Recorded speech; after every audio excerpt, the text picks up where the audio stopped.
Və sizə belə bir sual versəm. Bizim 1-ci Qarabağ müharibəsi dövründə statistikamıza əsasən 90-cı illərin əvvəllərində ümumi nəqliyyatımızın neçə faizi iki təkərli idi? Daha çox idi. 30 neçə faizi. Oo. Dövlət Statistika Komitəsində açın baxın. Səbəb bilirsiniz nə idi? Nə?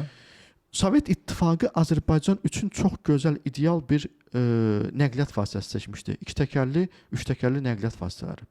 Və bu bilirsiniz harda çox inkişaf eləmişdi? Qarabağda. Qarabağ çox relyefli bir yerdir. Və orada maşın çox tez yıpranır türklər deməli. Çox tez edilər. İndi bunları biz buraxsaq, bunlar ora istəyirlər ki, 50.000 dollarlıq elektrik maşını aparsınlar.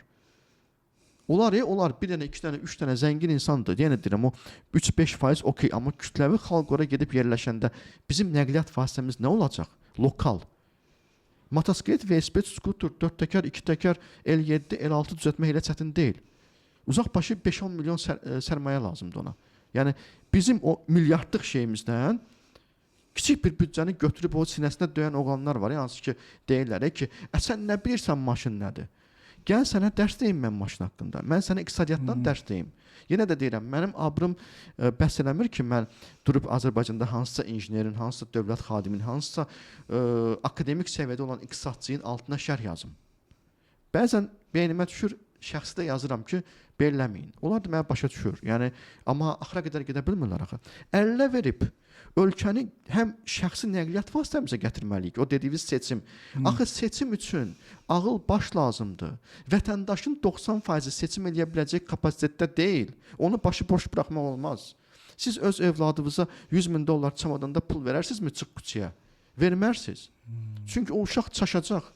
Mən nətər mən uşağa verim bunu? Mən ona görə öz milli texnologiyamı qurmalıyam. Demirəm, başdan sıfırdan istehsal edəcəm. Belə söhbət yoxdur. Mən milli ehtiyacları ödəyəcək. Məni A nöqtəsindən B nöqtəsinə qədər aparacaq. Kəndlərə, əsas kənd təsərrüfatına dəstək verəcək bir proqram qurmalıyam. İndi məsəl üçün mənim birinci danışığımı emosional Kitay maşınların pisləyənlər deyirdi. Oğulsan gəl bunun altına yaz. Ya oğulsan gəl yaz. Gəl yaz.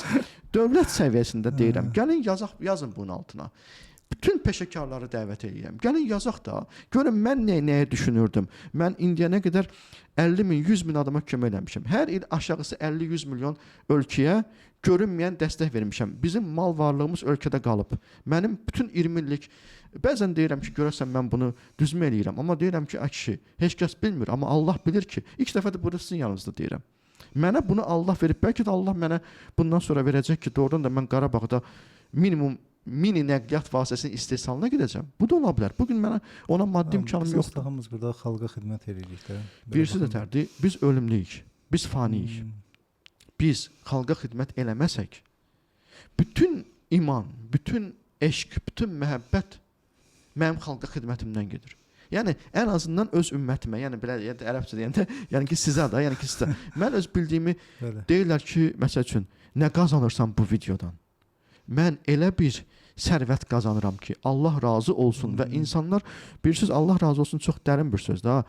Adam var, mən onun motorun dağılan yerdə 3 il daha sürməyə imkan yaratmışam, müxtəlif ədəvalarla, qatqılarla da belə deyək. Və görmüşəm ki, bunun imkanı yoxdur buna.